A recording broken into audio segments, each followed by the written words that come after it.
Assalamualaikum dan salam sejahtera bersama saya Nur Azira Awang dalam Buletin Pahang 31 Disember 2021.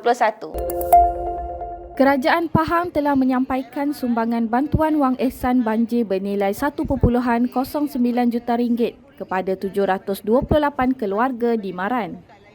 Pengerusi Jawatan Kuasa Kebudayaan, Perpaduan, Kebajikan Masyarakat, Pembangunan Wanita dan Keluarga Negeri Pahang yang juga Ahli Dewan Negeri Kuala Sentul, Yang Berhormat Datuk Seri Hajah Shahnizah Syamsuddin berkata, ia melibatkan pengagihan sebanyak RM1,500 bagi sebuah keluarga terlibat. Menurutnya, pengagihan wang ehsan banjir di Maran dimulakan dengan bantuan RM1,000 daripada Kerajaan Persekutuan dan RM500 daripada Kerajaan Negeri. Katanya, setiap mangsa banjir di Pahang akan menerima jumlah keseluruhan RM1,500 bagi setiap keluarga dan di Maran melibatkan mangsa dari kawasan Dewan Negeri Luit, Kuala Sentul, Chenor dan Jengka. Beliau berkata pengagihan wang bantuan ini akan dijalankan secara berfasa di mana bagi fasa pertama melibatkan mereka yang dipindahkan ke Pusat Pemindahan Sementara PPS. Manakala bagi mereka yang tidak berpindah ke PPS pula, perlu mendaftar dengan ketua kampung atau penghulu di mana fasa kedua nanti akan diuruskan oleh Majlis Daerah Maran. Jelasnya, kategori penerima juga berdasarkan kategori-kategori mangsa terlibat yang telah ditetapkan sebelum ini.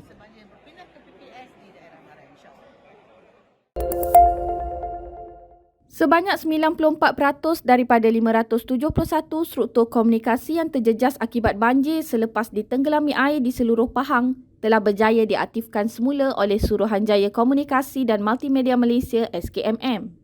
Pengerusi Jawatan Kuasa Sains, Teknologi, Inovasi, Komunikasi dan Multimedia Negeri Pahang, Yang Berhormat Datuk Haji Muhammad Fakhruddin Muhammad Arif berkata, kerja-kerja pengaktifan semula struktur pemancar itu telah dilaksanakan hasil kerjasama daripada Kerajaan Pahang, Tenaga Nasional Berhad TNB, syarikat telco dan beberapa pihak lain.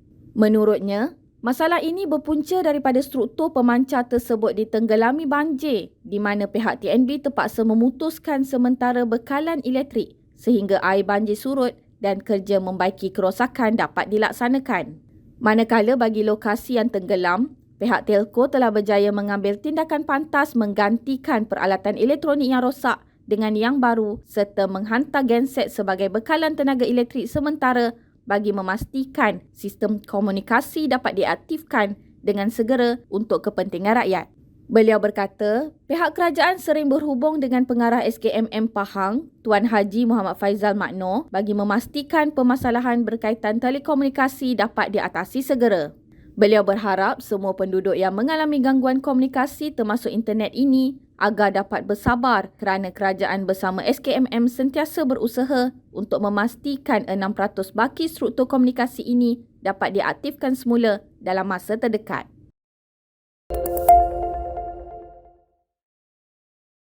Jabatan Kebajikan Masyarakat JKM Negeri Pahang menempatkan 102 kaunselor bagi membantu mangsa banjir di negeri ini.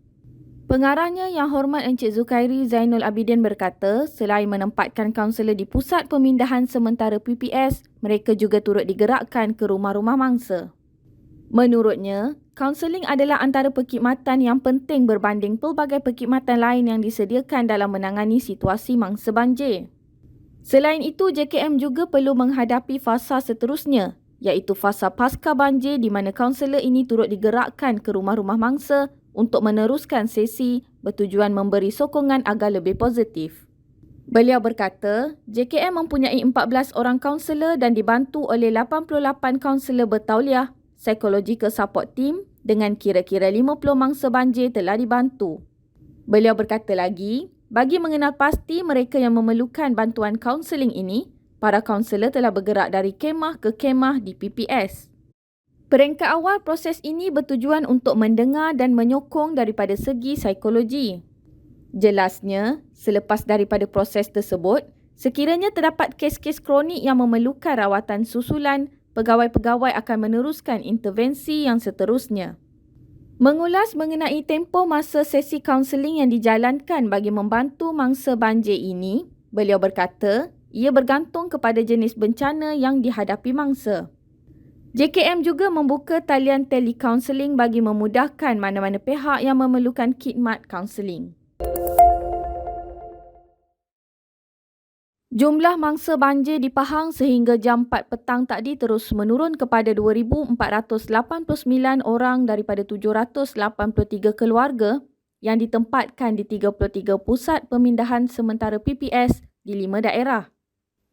Pengarah Angkatan Pertahanan Awam Malaysia APM Negeri Pahang, Kolonel PHA Adam A. Rahman berkata, daerah Pekan merupakan paling ramai mangsa iaitu seramai 973 orang daripada 322 keluarga berada di 13 PPS, diikuti Temeloh 716 mangsa daripada 227 keluarga dipindahkan ke 8 PPS dan Kuantan dengan 463 mangsa daripada 131 keluarga dipindahkan ke 4 PPS. Manakala daerah Bentong dengan 248 mangsa daripada 83 keluarga dipindahkan ke 5 PPS dan Maran 89 mangsa daripada 20 keluarga dipindahkan ke 3 PPS. Menurutnya, jumlah kumulatif mangsa di seluruh negeri ini direkodkan seramai 65,554 daripada 17,802 keluarga yang telah dipindahkan ke 432 PPS. Manakala seramai 21 orang mangsa telah terkorban akibat banjir daripada daerah Kuantan, Pekan, Temeloh, Raub dan Bentong. Beliau berkata sebanyak 9 jalan ditutup ekoran kenaikan paras air di 8 daerah melibatkan daerah Bentong, Jerantut, Kuantan, Lipis, Maran, Pekan, Raub dan Temeloh. Di Bentong, Jalan Southern Loop, Jerantut, Jalan Kuala Lipis Jerantut, di Kuantan, Jalan Sungai Lembing, Lipis, Jalan Bentong Gua Musang, di Maran, Jalan Kuala Lumpur Kuantan, daerah Pekan, Jalan Kuantan Segamat, di Raub, Jalan Uludong dan Temeloh, Jalan Temeloh Jerantut dan Jalan Paya Luas Pelok. Sekian Buletin Pahang bersama Unit Komunikasi dan Media Pahang. Ikuti kami di Facebook, Instagram, YouTube dan Twitter. Terus bersama Pahang Media bagi mendapatkan maklumat terkini di negeri Pahang. Assalamualaikum.